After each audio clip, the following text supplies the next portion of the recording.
Hi, this is Marie Goodwin, the local peace economy for CODEPINK. I'm joined today by Jonathan McRay from Silver Run Farm. Um, he has a really interesting business, but it's not really a business, it's a way of life. And it's a deeply peace economy influenced and infused way of life. And I wanted to talk with him today about this work. Um, he grew up in the Appalachian Mountains in eastern Tennessee and played in the forest and woods as a kid. And we talked about the fact that we both did that as a kid and that influenced us growing up.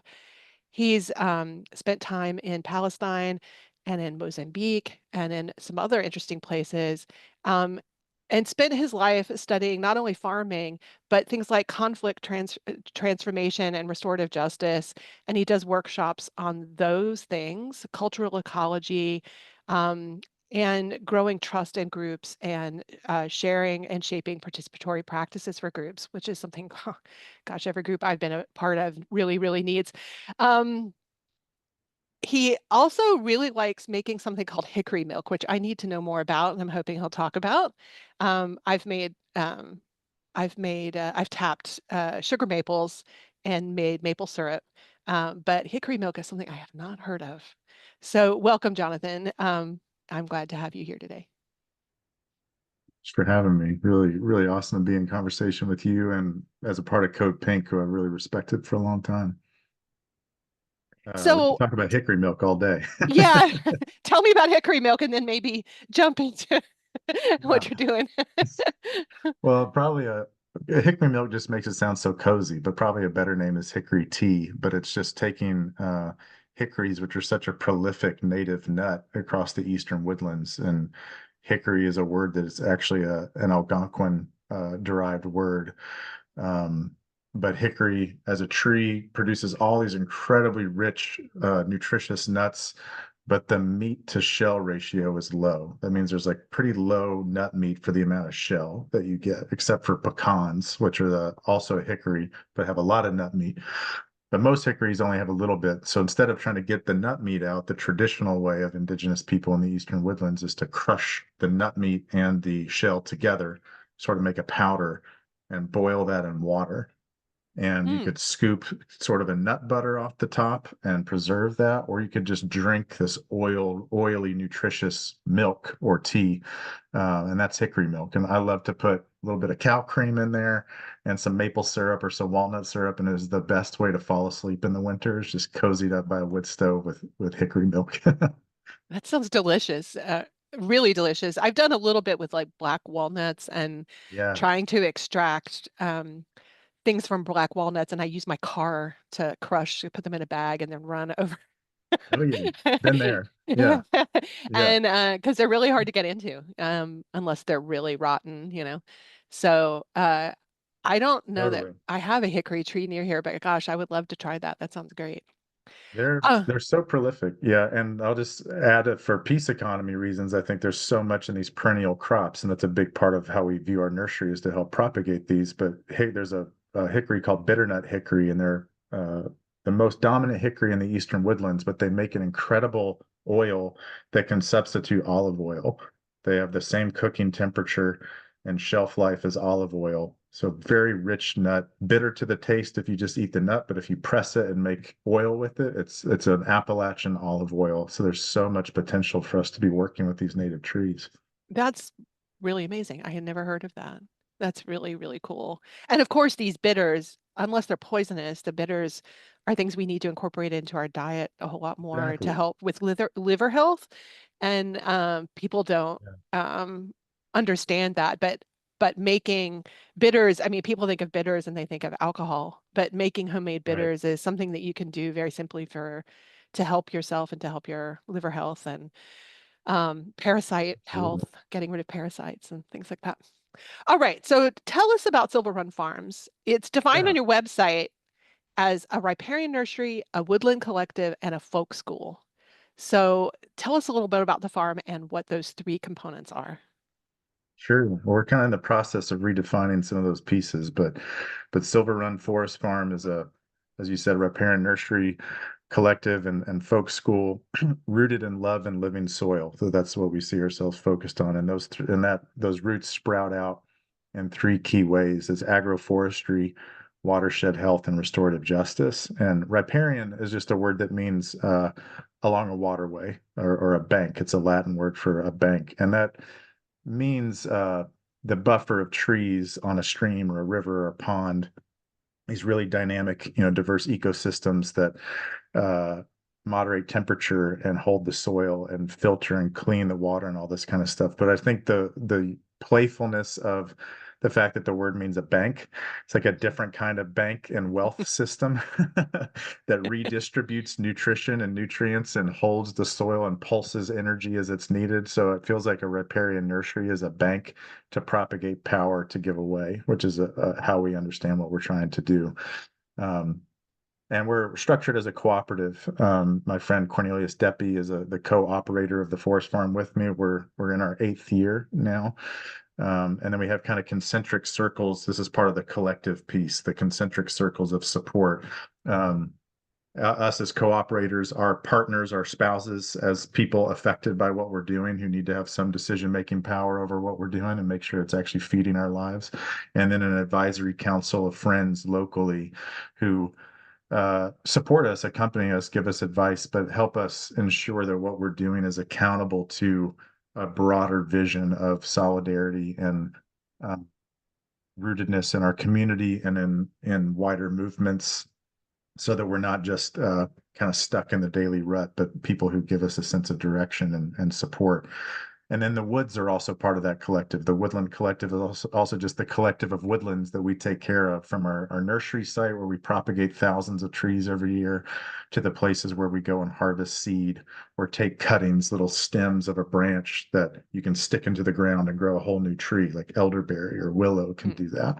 Um, and so, yeah, there's multiple ways in which that functions. And then the folk school really was like influenced by things like the Highlander Folk School. That sort of vision of craft skills is a big part of folk schools, but the craft of social organizing, of relationships, of thinking about uh, participatory and radical economies that we need.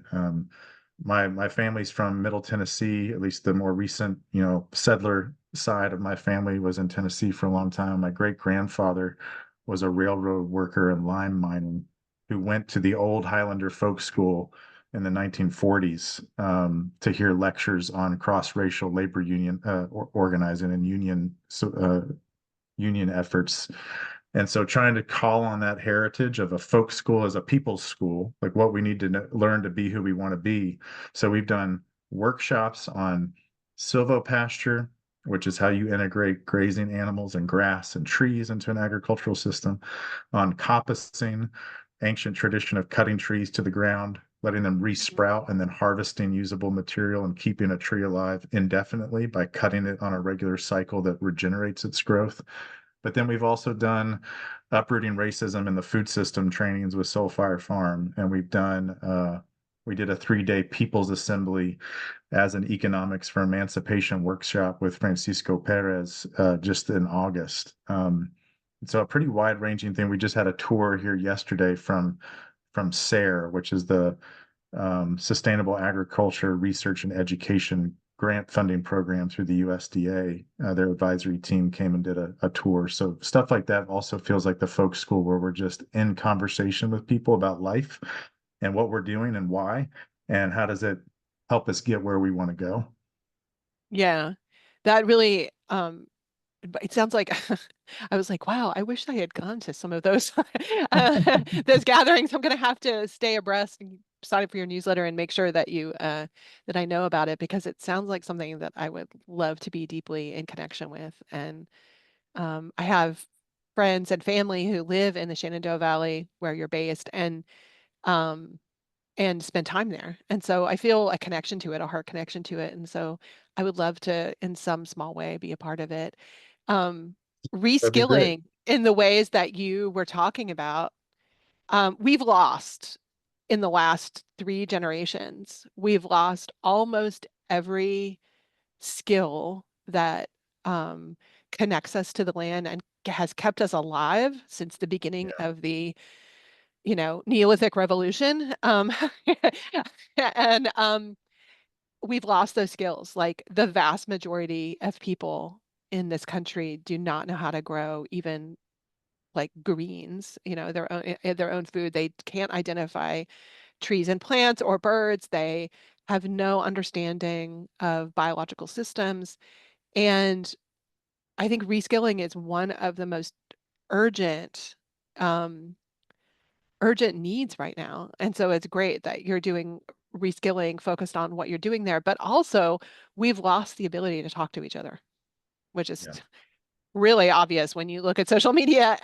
But just in general, like I see people only wanting to be in community with people who are exactly like them, Yeah. only wanting to be uh, in connection to anybody who doesn't at all, hold differing opinions or do different things, or that we've lost the ability to like sit with that conflict and sit with um, differences. And Yeah. so the reskilling around that you're doing around communication and negotiation and power with, that's also super necessary.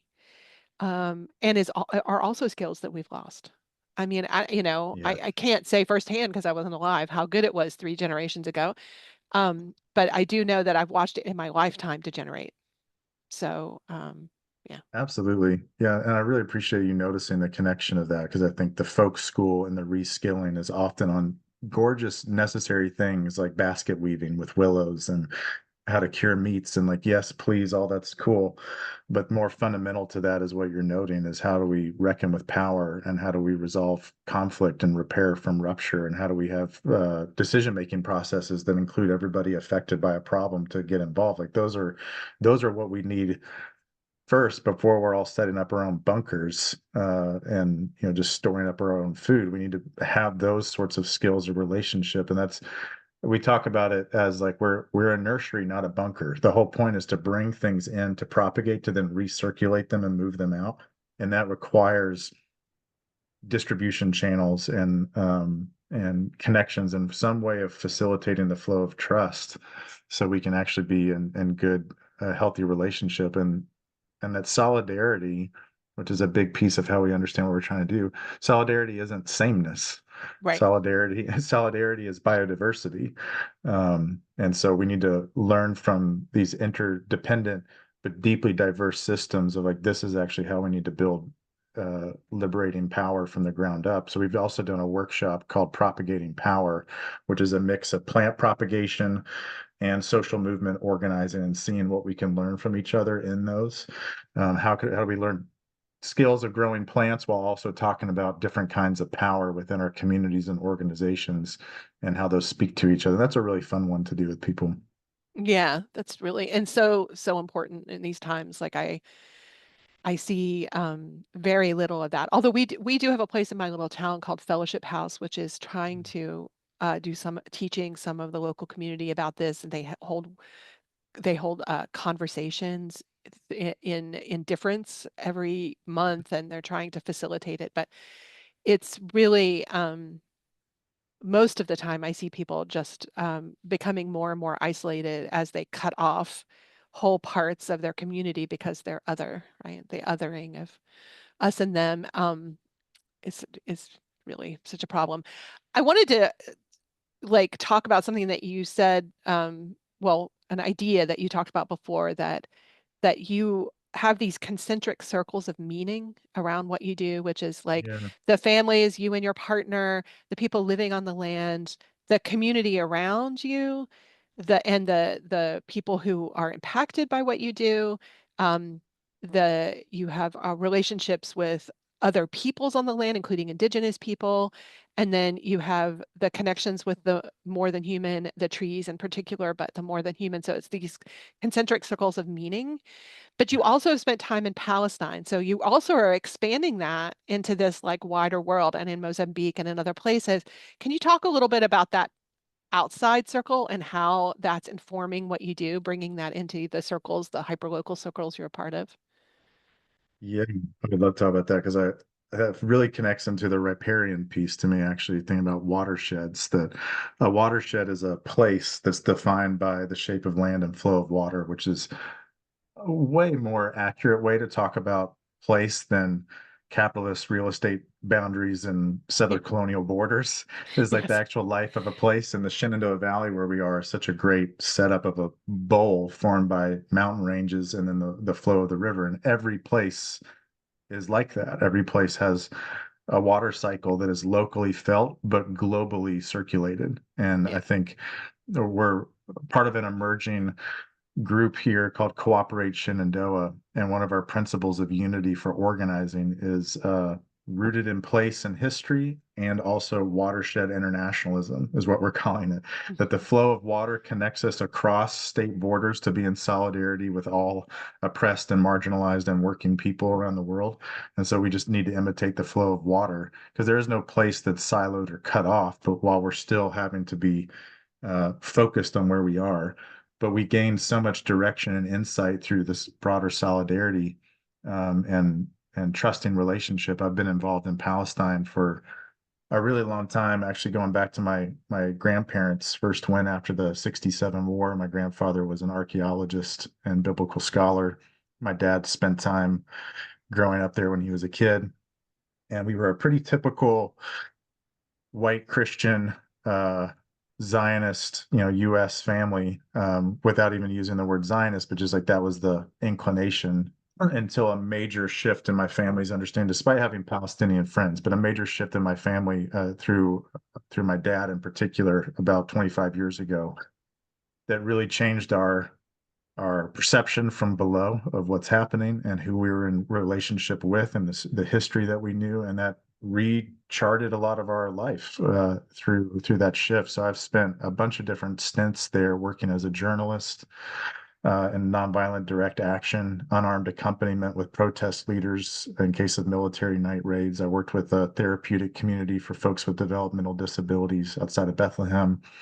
And then I also worked with an organization that was focused on bringing Israeli Messianic Jews and Palestinian Christians together as their theory of change was that shared faith could be a bridge to build understanding, and that the problem was not enough understanding. So if we brought people together to talk, that would be helpful to repair these ruptures. So I did interviews with people about their experiences and then wrote stories, narrative journalism based on that. And that was when I was 21, 22 when I was doing that. And that was deeply informative for the rest of my life, because I don't believe in that theory of change, and I don't believe in that analysis of what's wrong. Yeah. And that was very illuminating and hard and useful while I was sleeping in the home of protest leaders. So I was seeing this other side to this reality. And then I've also was there most recently in December, went back to work with agroforestry efforts, farming groups, working on nursery infrastructure, and then with popular committees, the kind of people's assemblies, grassroots network of building power in the popular struggle in Palestine, connecting with folks on farming, supporting people on land to plant more trees and troubleshoot stuff, and just help think through any ways to be useful that I could, and also just be with dear friends and just sitting with people in the midst of the most intensive escalation of the colonial system and genocide in Gaza, and all that. Just being with people felt really powerful. But trying to offer some practical, if I could be useful, working on tree stuff. That's really great. And it's so good to hear that that work, even in the midst of the deep crisis that's happening there, that people are thinking about the future by working on reforesting and trees, and really focused on not just the horrific, which is hard to not focus on, but also about, if we're to have a future, we have to plant trees and grow food and tend our soil, and that kind of basic, and the fact that it's happening there is heroic. To me, that seems heroic to me. I think it's mind blowing, and like I kind of get chills thinking about it, because the longevity and different time scale of trees. And there's a framework that I really love called resist and build, that Mhm. comes out of the, US Social Forum and World Social Forum. And I've been really involved over the last year and a half with a formation called Southern Movement Assembly, and that's a big principle of unity. And we resist and we build at the same time. You don't do one or the other. We have to, and you do both all the time as expressions of each other. But there's a feels like to me a different piece in Palestine that's expressed through the Arabic word samud or steadfastness or rootedness. Mhm. And that's often talked about as people's resistance, like everyday resistance through samud, through steadfastness.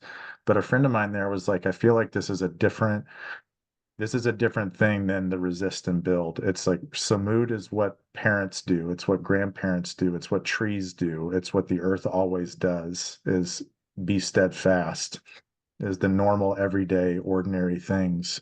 And I feel like that's an important reframing for some of us who are involved in resisting and building and activism and organizing is the sort of like why, like what's at the heart of this? What's the deeper thing that keeps us oriented and steadfast when it seems like everything is being cut down?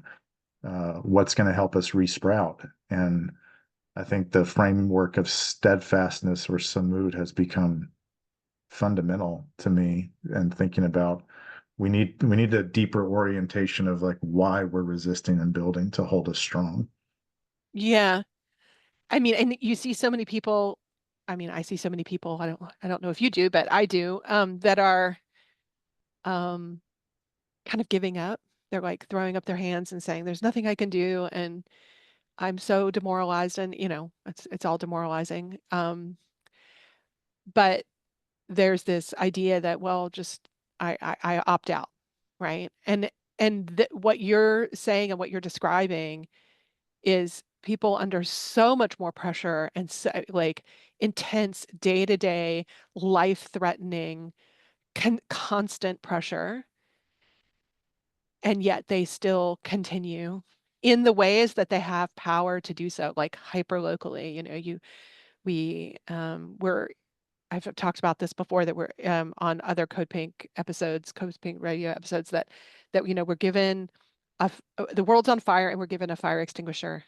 That's what we have, right? We're not going to put out the world fire, right? We can just use the fire extinguisher on the people and the place right around us, like really local to us. And it feels to me like planting trees and connecting with the soil and building food infrastructure is one of those things, both in Palestine and in the United States. It's like this is direct action. This is direct healing, regenerative action that is rooted in hope. And that's essentially why I wanted to have this conversation, is because there are other ways that you can do that, but to me this is one really powerful way of healing, even when you feel broken, like healing what's around you, even when you feel broken and disempowered. And the fact that it's happening there is a really powerful example to me. So, yeah. Thank you for Um, saying that. yeah. Well, I I think, also I also wanted to tell you, I was going to tell you after, but I'm an archaeologist. I got a PhD in Bronze Age Aegean did you really? archaeology. Yeah. And so Well, so damn, that that's cool. and I haven't spent time in the Levant. I spent most of my time in Crete and in south central Turkey, so along the Euphrates River, is where I did my work. So on the border with So Syria, in that area. Um, that's so cool. yeah. And I don't know if people know this, but probably they do from biblical references, but the trees of this area it used to be a heavily forested, with very sought after trees by Egypt and the Hittites, Egyptians and Yeah. Hittites, the Yeah. Syrians, the Neo-Syrians, the Babylonians. And the reason that as a land it's denuded in the same way that Scotland is denuded and England is Yep. denuded of its forests is Not. for shipbuilding, Yep. right? And palatial systems building. In antiquity, it was stripped, but the every document that we pull out of the ground pretty much talks, when you talk about this area, talks about the timber resources and the trees that were once growing there. Yeah. So I just wanted to Well, the point that out. thanks for naming that because the depletion of the earth is always connected to the inequity of human life. Yeah. And so the strata of elites sucking on all the resources of people. And I mean, that is the story for thousands of years of civilization. Yeah, it's, we have a new and much more efficient way of doing it, but Absolutely. it is not a unique perspective to modernity. We've been doing it for a really long time and have not learned our lessons.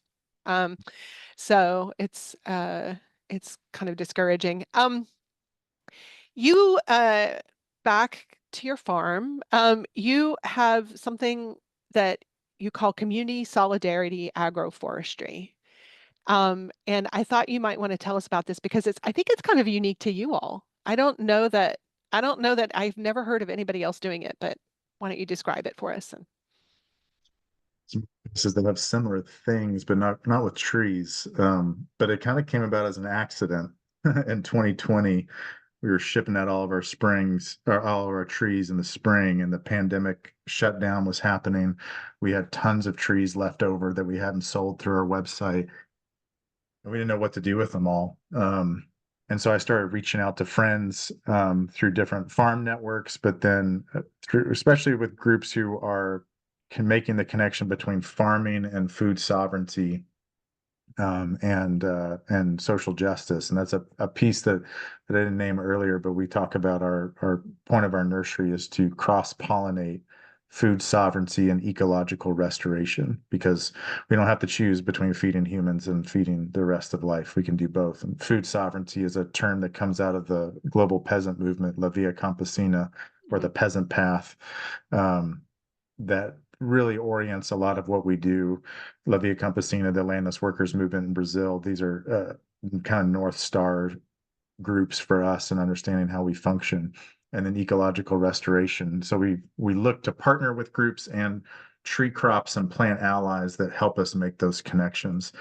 And so we need to give away a ton of trees. We just started reaching out to different groups and through the Northeast Farmers of Color Network and a bunch of other amazing networks, we were able to give away all the trees that we had that spring. And we kind of jokingly said, well, instead of a community supported agriculture, this is just a community solidarity agroforestry. And we're kind of like, oh, maybe we should think about that and like hold on to that CSA. And so so now we kind of plan for it. Every year we just ensure we have a lot of trees that we can give away.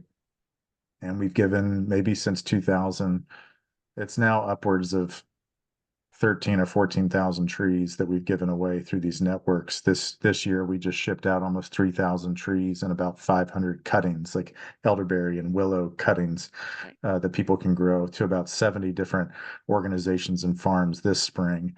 And then looking at ways that we can actually plan production ahead of time with groups that where we know in partnership with rematriation efforts, with community land trusts, with other nurseries, with cooperative farms that we know what people want. We can plan to work with them on the amount of trees that they want and make sure we're kind of socially planning our production to meet those very specific needs and to use the CSA or Community Solidarity Agroforestry as a way to ensure that we're paying ourselves and covering the cost of that, but not having that be a burden on the people we'd like to get trees to.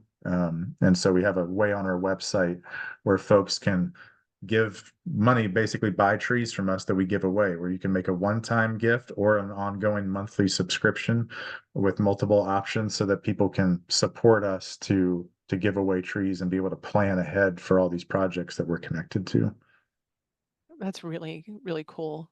There's something that similar I've heard about which is the Great Caledonian Reforestry Project, I guess it's called. It's in Scotland, Yeah. where you buy trees as gifts and then they're planted in groves so that the trees that throughout your life, if you donate to somebody's birthday and to this and the trees become a family at the Oh, same that's cool. in the same way that you are doing it for your family and you have these like groups And I have done that for years just to Mm. honor my ancestral background, which is in Scotland. And they're trying to reforest, the old Scottish forest lands, which were gorgeous Yeah. and ancient. And so in some ways, it's like this idea that there's this larger purpose to being in service to just the planting of trees. Like there's this kind of like a thing where you have this like emotional connection to these trees that are going to have a connected mycelial connection to each other, which is kind of really cool. But also the fact that what you're doing is forging through this redistribution system that you have, the CSA that you have, that you're forging the mycelial interconnections with your community, the Yeah. people community, as well Yeah. as I see that you grow herbs in your nursery as well, and you could do a CSM, community supported medicine, where you could create So medicines. true. I ran a gift-based CSM before COVID and during COVID, where I would just make medicines. I'm an herbalist. Well, I have training in herbalism. I'm not really an herbalist, and would put out medicine. Stephen Buhner Yeah. did his protocol for Yeah. virals and anti-inflammatories and put them out on the before he died, Yeah. and would put them out on my porch, and people would just come by and get medicines. And you have a lot of medicinal, that are Yeah. native species medicinal herbs that are super powerful. Oh, yeah. Yeah. We're hoping to scale up some of that production here for elderberry syrup, for drying, stinging nettle, raspberry leaf, for reproductive health, all these different things that we could do and the partnerships that we have with some better infrastructure on our farm and land we're trying to access across the street. But then do it more cooperatively, that we don't have to do all the stuff ourselves, but we could be providing pieces of it for other people to do, which is a big element of how we think about what we do. I wrote a piece on waging nonviolence last year, called A Nursery Theory of Social Change. It's like, what do we Mm. learn from the propagation of trees? And what you just named about the mycelial networks, such a huge piece of it. I also think, not getting stuck on the so-called perfect conditions of change, that like I can't dream up the best soil for all the trees. I have to plant the right tree in the right condition, in the appropriate conditions, but the tree is also going to change the soil as the tree grows.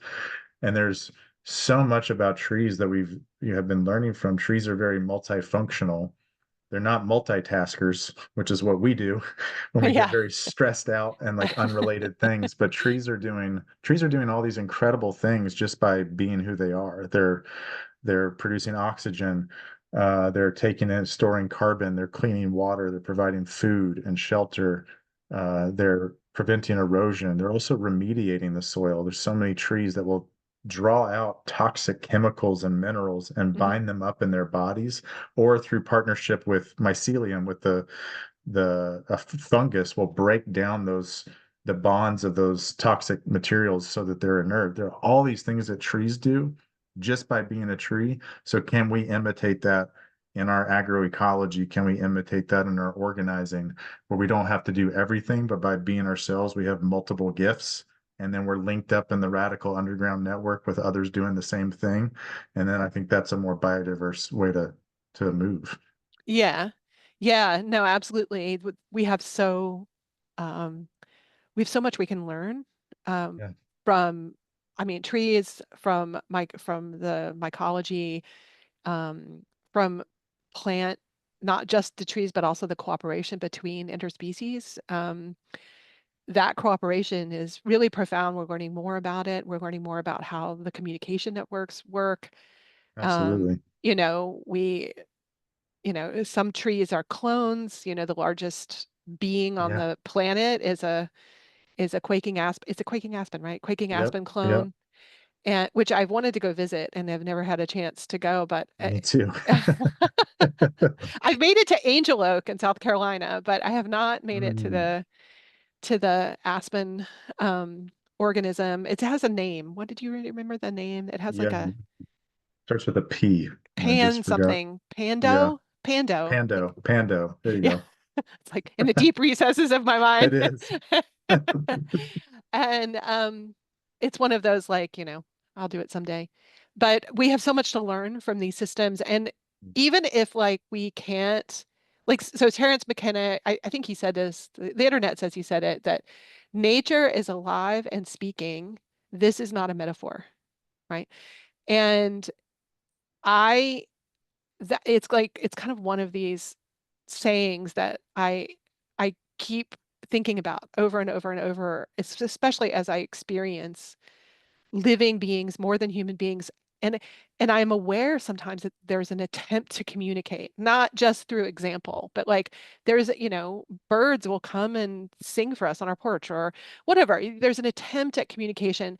And I think that humans have numbed themselves to that sort of communication, to any sort of learning from the natural world, because we think of ourselves as the Lord and masters of, and that the more than human are commodities in a capitalistic system, and instead of our teachers. And trees in particular are these super wise elders that, do I understand their language? I do not. Do I want to be in relationship with them? I really do. And have learned so much just through that desire to be in relationship, not even, you know, um, getting anywhere close to say what indigenous peoples all over the world have learned, how they have learned to be in communication with plants and animals. Yeah. Just the desire to be in communication has taught me a lot. And that's why I was super interested to have this conversation, because I feel like that is something kindred here, that you've devoted your life to this, to being in service to these beings and to helping them propagate. You're a servant to their propagation, which, They're using me. and that's so necessary. And I would think that that is something that's being communicated, that in this time Mm, right now, we need to be in service to propagating life and the diversity of life on this planet. yeah. And Mm. yeah, I just Thank really you. appreciate really appreciate what you're doing. So Thanks, that's Marie. I really appreciate that. And it's so meaningful to talk with you about this now for a variety of reasons. One, just to feel the steadfastness, of what we're orienting to and what gives us life, what the breath is that's helping us move forward. But I also teach an undergrad class called Environment and Society, which is about cultural ecology, animism, and environmental justice. And the main project that the students do is to choose a sit spot, a place that they go to once a week just for an hour to just be observant, watch what's happening, who's moving, who's speaking, who's watching you, and pay attention to the inner and outer landscape and the struggle that is for a lot of students to just sit still and watch, for many of us to do that. But that's the project. There's readings and roundtable conversation about the history of how we got to where we are, what it's going to take to organize differently, ways of knowing how we use energy, the relationship of ecology and economy, and then environmentalism from below. Ashley Dawson and others have named it that, but resistance is fertile mm, of groups making these connections and doing incredible stuff. But for students to just sit and be aware of their own animate intelligence that is there, that's just been numbed or suppressed, but that we do experience the world as alive because the world is alive. right, right. It's not a metaphor, as you said. And so yeah, on Wednesday and then next week we do a tour of everybody's sit spots and they give us a map, however they want to do a map of their sit spot. And it's unbelievably moving and awesome to see what the students come up with. Just so creative and powerful, the visualization and the poetry that just comes from them about this experience that was so annoying when there was a foot of snow and it was cold that they had to sit there, but then they like felt, many of them felt something just begin to move a little bit, and that's really really beautiful. Yeah, yeah, it is really beautiful. And so many people, I'd say the vast majority of people don't have that experience of just Yeah. patiently waiting in nature and Mm, patiently waiting for communication, and then recognizing it when it comes. I think the other part yeah. of it is being open to, like, no, you're not anthropomorphizing. Like, it is Yeah. actually, Yeah. like, you can experience. It may not look like what you think it's going to look like. It may not look like talking to your best friend, but it is communication and learning that more subtle relationship to it. I'm gonna there's this next part I'll probably end up editing out, but I don't mind it being in the video. But I've written a novel. Well, it's a series of novels of historical fiction, and it's alternative historical fiction. So it posits it's historical fiction up to a point, and then a relationship happens and it changes history. And it's set in the Middle Ages, um, and I was struggling with writing. So I go to this old growth forest in upstate Pennsylvania, and it's called Cook Forest State Park, and there's several thousand acres of old growth forest there, and it's one of the few remaining stands that's available, and you can camp, and there are cabins there. And I would go to write. And as with little when I had small kids and I homeschooled my kids, and so I never had peace enough to write. So I would go to this old growth forest and sit with the trees and not speak, not use my vocal cords for 10 days and walk in the forest. And I would get it was almost as if after a couple of days, it was kind of like the story would begin coming through me again, and I would be able to write.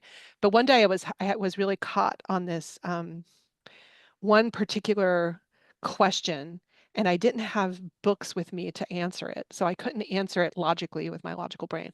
I said, okay, I'm going to go up into the cathedral. That's what they call the old growth part. I'm going to go to the cathedral and walk. And it was in particular, I was looking for a description of a mushroom that had a very particular um, sort of it's pivotal to the story. I don't go into what it is. And so I walked up into the forest, and all over the old growth forest was this tiny little mushroom. And it had been overnight. It wasn't there the day before because I'd been up there the day before. This tiny little white, beautiful little white capped simple mushroom, and it was everywhere underneath every old tree up there, everywhere. So I was like, huh, well, I don't know what this mushroom is. I didn't have identification with me, and I don't know what it is, but I'll take it with me and I'll base that on my story. And so I brought the mushroom, some samples of it down, and put it on my computer, and it started coming again, and I wrote and everything. And then kind of forgot about it. And I took it home so that I could try and figure it out. And I drive into my driveway, open my door, and I had a 300-year-old sugar maple right outside where I would park. And underneath the sugar maple was the same mushroom, the Awesome. same exact mushroom. And I was like, okay, I think that I'm being, told that this is what I have to base it on. And I went and researched the mushroom, and it exactly fulfills the actual mushroom. It exactly fulfills what what I need it to fulfill in the story. It was exactly that. That's So incredible. anyway, it's that kind of like instead of like taking coincidence and um, synchronicity and saying, "Oh, that's nothing," like looking at it as an avenue of communication, It's potential incredible. communication. So that's an example of like how nature is alive and speaking to us. We just have to Absolutely. listen to it. Um, And in unexpected places yeah, and familiar places too. yeah, it was quite something. And I've told that story. And people are like, "Well, are you sure you didn't like make the spores and that, and then take the spores and then throw it?" And I was like, "No, it was literally when I opened the door to get out of the car for the first time." So it was very interesting. Incredible. Oh my gosh. Um, so I'll probably end up cutting that part out for Code Pink Radio. But It's so good. the last thing I wanted to talk to you about was the idea of reparations. So you have on your website this idea that you redistribute part of your proceeds, and I think that that's really beautiful and something that people sometimes try to do that, but I think that it's a really conscious way of giving back, and so I wanted to give you a chance to talk about that. Yeah. Yeah, well, it's something we're still navigating and kind of changing how we understand it. But I think, sorry, just a second.